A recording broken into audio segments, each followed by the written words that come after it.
What is up, you wonderful people? My name's Cody Warner. I've had this camera, the Canon EOS R, for 6 months and wanted to give you my thoughts on it and maybe talk a little bit about the R5, which is coming out soon. Let's go.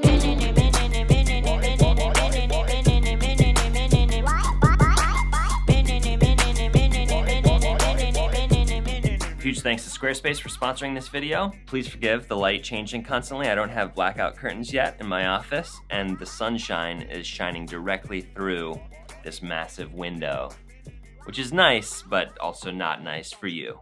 Okay, a little bit of context. I came from the Panasonic GH5, which is a micro four thirds camera, and I love it. I daily vlogged for an entire year on this puppy. It's just a fantastic camera. So that's sort of where my frame of reference for photo cameras that are used as video cameras to make internet videos is coming from. Love this. I love this kid. Look at this. Just look at that beauty. Such a beauty. Got some battle scars on there. Such a beauty. So very quickly, why did I want to switch to the EOS R? I wanted full frame. I wanted a camera that was very good at stills, that had good autofocus. And I also got really excited about the R5 when it got announced, and I wanted to start to get into the lenses, get into kind of the line, get into understanding how to use these cameras to make videos. And so that's why I got the R 6 months ago. Now the R5 is set to be announced in a couple of weeks, and I'm very excited about that. I'll talk about that a little bit as we go through this. But feel free to use the little things down below to skip through if you don't care about something, but you do care about something else. Let me tell you about this camera. 6 months ago, I made this video with Jesse Driftwood where he took me through all of the settings of the EOS R and told me what he uses, what he likes, and I kept most of those. So if you want to go and watch those, definitely go and do that. The two that I've changed is the little slide dial on the back. I use that as sound recording levels as opposed to white balance. So that's something that I've changed. What else? What else did I change anything else? The only other thing is I do mostly use face autofocus, but I turned off eye autofocus because I just found it wasn't reliable enough.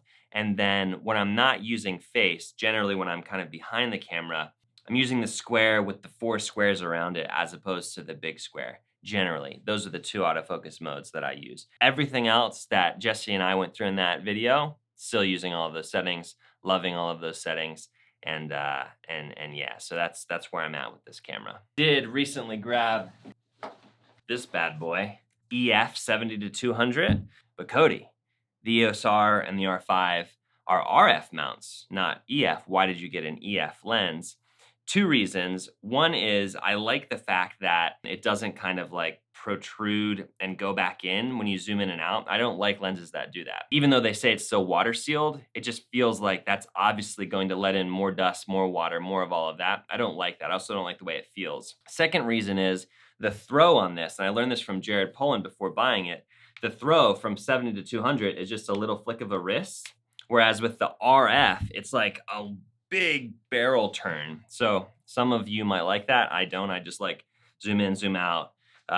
Those are the 2 main reasons that I wanted to go this route instead of the RF series. But been loving this lens, great photos with it, even been getting some good video with it. Even though it's only got the optical stabilization, I don't use digital stabilization hardly ever on this thing because compared to the in-body image stabilization of this, digital I just can't even, which makes me very excited for the R5. I'm hoping that the R5 is to the mirrorless camera systems what the 5D was to DSLRs. You know, like I hope it just revolutionizes the game. That's the whole next step up for us in the independent filmmaking world.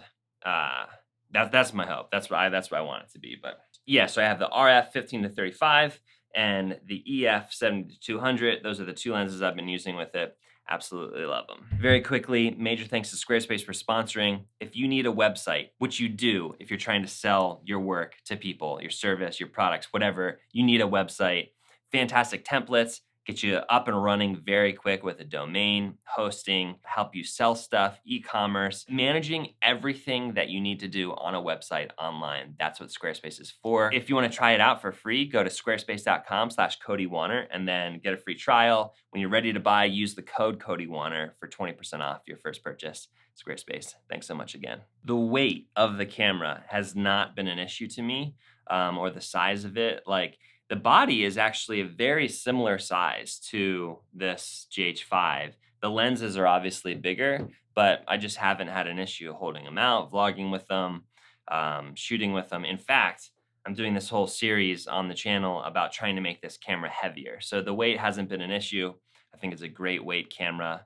Autofocus, so if you haven't been hanging around on the channel for a long time, I've always used manual focus lenses on the GH5, and even when I got an autofocus lens for it, I didn't use it. It just didn't work good enough, so I still use that in manual focus mode, and I daily vlog that way. Coming to autofocus was a major change for me. I sort of was accepting that this lens was gonna pulse occasionally, that like that's just sort of what autofocus does. It still has pretty good performance. I've definitely gotten more and more comfortable with it over 6 months using autofocus, how it works, tapping on the screen, or if I'm in the EVF, like sliding around on the side of the screen like Jesse goes over in that video. I really love the autofocus feature, and I think that it's a cool and easy, it makes making videos easier, which is part of the point of making internet videos, right? I will say the audio on this camera, and I mentioned this in a previous video, just isn't as good as the GH5, and that's a bit of a bummer. I just find myself using manual audio levels more, which is why I switched that slider, and when I'm not, it's still fine. The camera has 100% revitalized my love for taking stills, and especially the 70-200. In terms of 1080p versus 4K, I find myself using 1080 a lot more often than 4K. I just like how wide I am on 1080, but I have actually found it as a major asset to be able to go punch in 4K and then get even closer.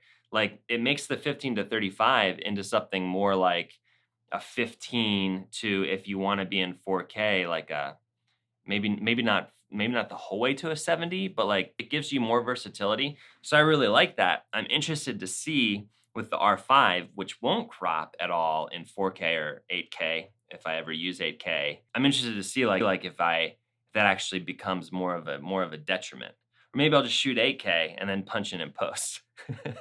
So yeah, I love everything about the camera. My major gripe with it is the lack of IBIS. Just, you don't realize how bad you are at handheld until you move to a camera that doesn't have in-body inlet stabilization, and then you realize how bad you are. And vlogging for me is handheld.